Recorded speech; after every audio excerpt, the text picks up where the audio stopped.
Bonjour à tous, bienvenue dans cette nouvelle vidéo. Ça fait un petit moment que j'avais pas republié sur la chaîne de Docteur Maboul Santé. Donc je m'excuse d'avance pour ma voix, je suis un petit peu malade ces derniers jours, donc voilà, ne m'en voulez pas si ma voix est un petit peu faiblarde. Donc aujourd'hui, je voulais voir avec vous dans cette vidéo, comment réussir le concours d'aide-soignant en 2024.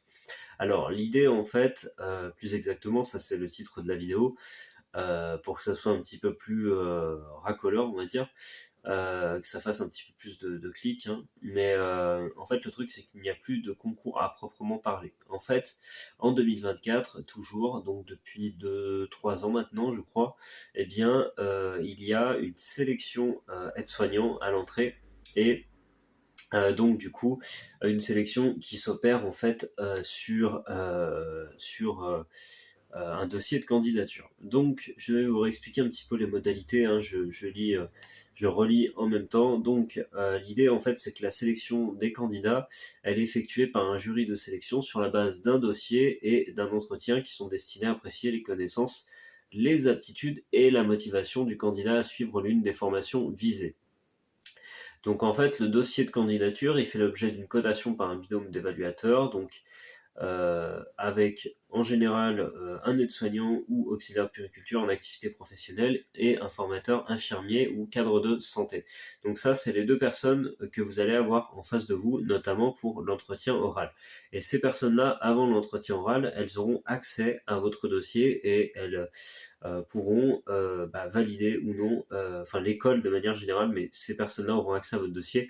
Quand vous allez passer à l'oral, votre dossier sera en quelque sorte présélectionné. Donc l'oral servant en fait à confirmer que vous avez bien les prérequis pour la personnalité pour suivre la formation d'aide-soignant ou auxiliaire de puériculture, infirmier, voilà, pour faire le spectre de ces trois formations.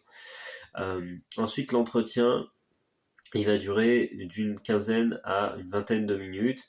Et en fait, bah voilà, c'est ce que je disais là, en relisant le descriptif. En fait, il permet d'apprécier les qualités humaines et relationnelles, enfin vos propres qualités en fait, ils mettent ça en ratio avec les documents. Maintenant, les documents, qu'est-ce qu'ils contiennent? Parce que je sais que vous êtes nombreux à me poser la question, à me dire, mais Eric, en fait, on comprend pas, notamment pour le projet professionnel, euh, comment ça se passe. Donc, c'est vrai, je suis d'accord, on va dire clairement les choses, c'est un petit peu le bordel. Donc, voilà, je voudrais expliquer tout ça. Donc, déjà de base, il y a la lettre de motivation, donc classique.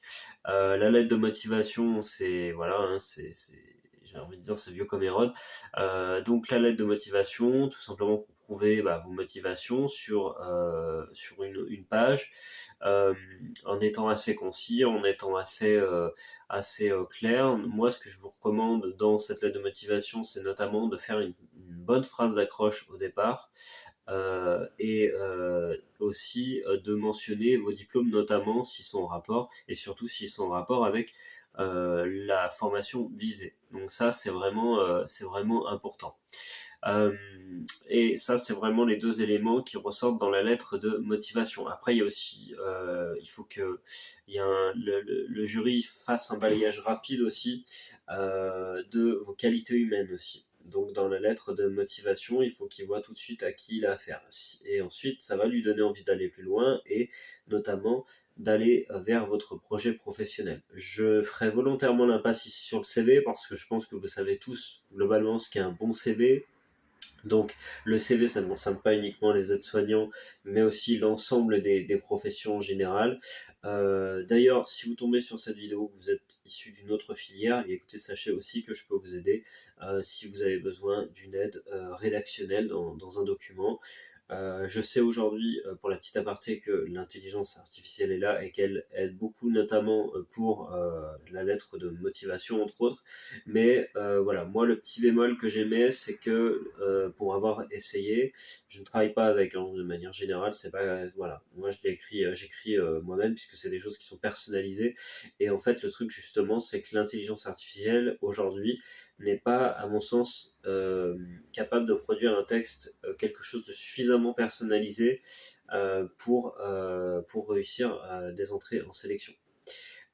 Et sachez aussi que il faut faire très attention avec ça parce que notamment, moi je sais que j'ai eu le cas de gens, enfin de personnes, de connaissances qui sont étudiants et qui en fait se servent de ChatGPT pour tout simplement réaliser leurs études et rendre leurs devoirs. Donc là, ça peut être quelque chose de très dangereux, d'extrêmement pénalisant et voilà, dans ce cas de figure, vous pouvez être sanctionné. Donc attention avec ça, voilà.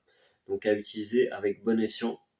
Sinon, donc pour le projet professionnel, et c'est là-dessus, je pense qu'on va conclure cette vidéo. Pour le projet professionnel, il y a 3 façons d'écrire. Il y a la situation personnelle vécue, la situation professionnelle vécue et le fait de démontrer le projet professionnel qui démontre vos aptitudes au métier d'aide-soignant.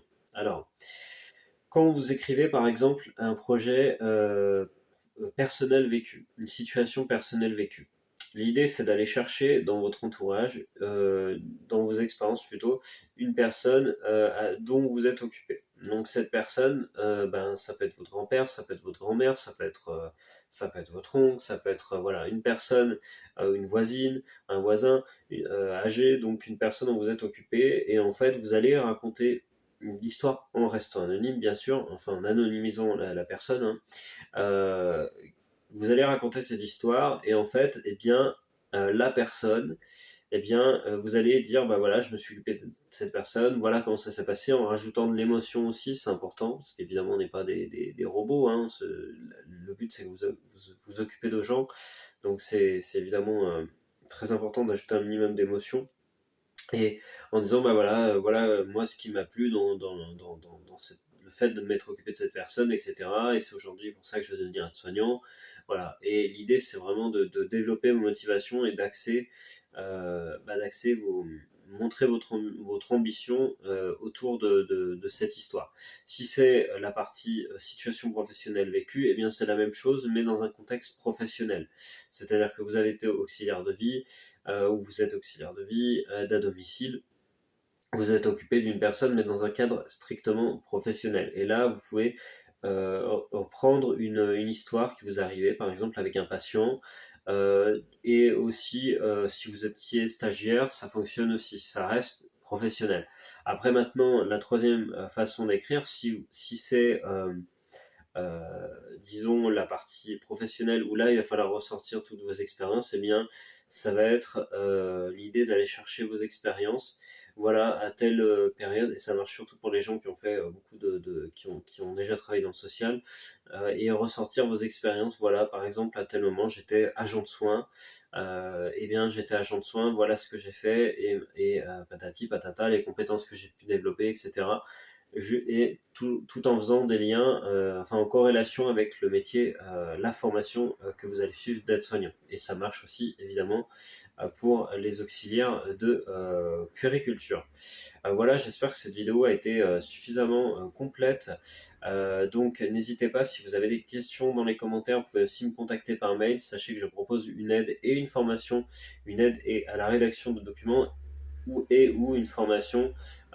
Du coup, si vous avez besoin d'aide, tout simplement pour réussir votre entrée en sélection, donc notamment dans la formation, il y a des QCM qui vous permettent de vous remettre à niveau, de vous tester un petit peu, parce que pour moi, c'est important de préparer la partie scolaire, parce que si vous vous dites que c'est bon, c'est plus comme la sélection d'avant et il n'y a plus besoin de bosser l'écrit, je pense que c'est une erreur et il faut se préparer une formation qui est exigeante et où il y a quand même pas mal de théories, mine de rien, voilà, pour l'avoir expérimenté à l'époque. Donc voilà, vous pouvez me contacter sous la vidéo si vous avez des questions. Voilà, je vous remercie d'avoir regardé cette vidéo. N'hésitez pas à liker la vidéo, à vous abonner à cette chaîne et je vous dis à bientôt. Salut!